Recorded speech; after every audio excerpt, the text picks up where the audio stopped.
Well, as has been heavily reported this morning, the fixes to Healthcare.gov will most likely not be done by the end of this month.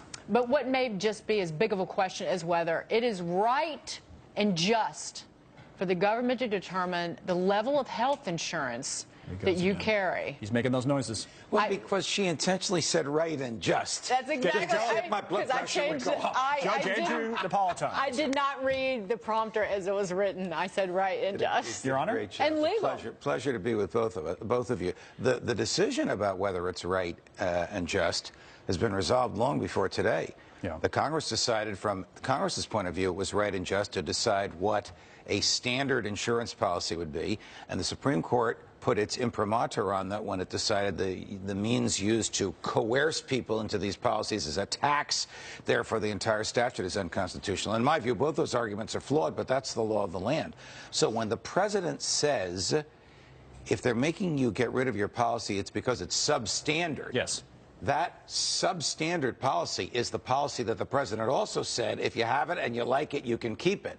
But what he didn't tell the American public was, if it doesn't comply with what the Obamacare standards say it must comply with, you will not be able to keep it because it'll be unlawful. So insurance carriers cannot offer, as of January 1, 2014, just a month and a half from now, cannot offer the policies that people had before that didn't conform to Obamacare. By conforming to Obamacare, requiring coverage for a lot more things than the policies had before Obamacare, the cost goes up, and many carriers don't want to offer those policies to people, so they drop them. So you think there's a way, because you're right, and it's interesting even after President Clinton's comments yesterday to hear the reaction from the White House. They're going back to that substandard argument where they're saying, well, we don't really want to go back and redo this because we don't want to put people on, again, substandard policies. So you wonder what's going to happen next to fix this. Well, a couple things can happen. First, if I could give a political analysis, I think the White House disagrees with President Clinton at its peril.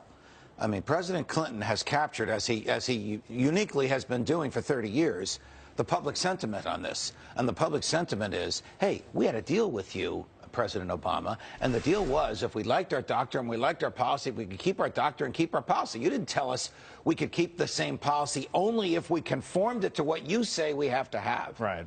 Look at me. I'm an unmarried male. I have to have coverage for abortion in my policy. I have to have a coverage for prenatal care in my policy. This is ridiculous. But here's the problem. The president will never change the core of Obamacare, which is a bottom line to which everybody conforms. And in order to save these pre-existing policies, he'll have to change that by saying the pre-existing policies are now lawful. The insurance companies will be happy to keep the pre-existing policies because they cover less than Obamacare covers, and they charge less than Obamacare will require in order to fund. But then in that equation, who then foots the bill for those Americans who have pre-existing conditions? Yes. Who are older, who are not being charged what would be the market rate for those policies. They're getting cheap. They're getting cut rates. That's what happens when the government puts its heavy, dirty fingernailed thumb on the free market by saying you will cover this even though there isn't enough money to pay for it. Now, I don't think the president will ever change the core of the policy because this is his legacy. Yet it is that core that has caused millions to lose their coverage, contrary to his promises. You in the start over camp? Do you think we'll ever get to that point where it's scrapped immediately after this administration or some point? You'd need a free market Republican in the White House. The next presidency.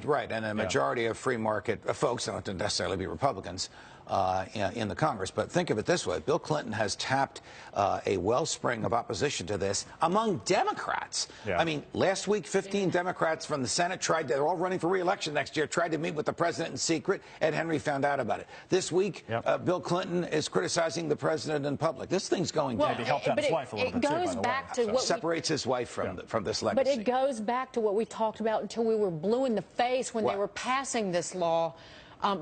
Some 3 years ago, nobody in Washington understood what was in it and how it would play out on the American landscape. They didn't read it, they didn't know, and now they gotten caught with their pants down. Because the law was written by progressive ideologues who believe that their vision for America, which is forced equality, forced egalitarianism, is better than the individual choice of free people in a free society. And they don't understand economics. They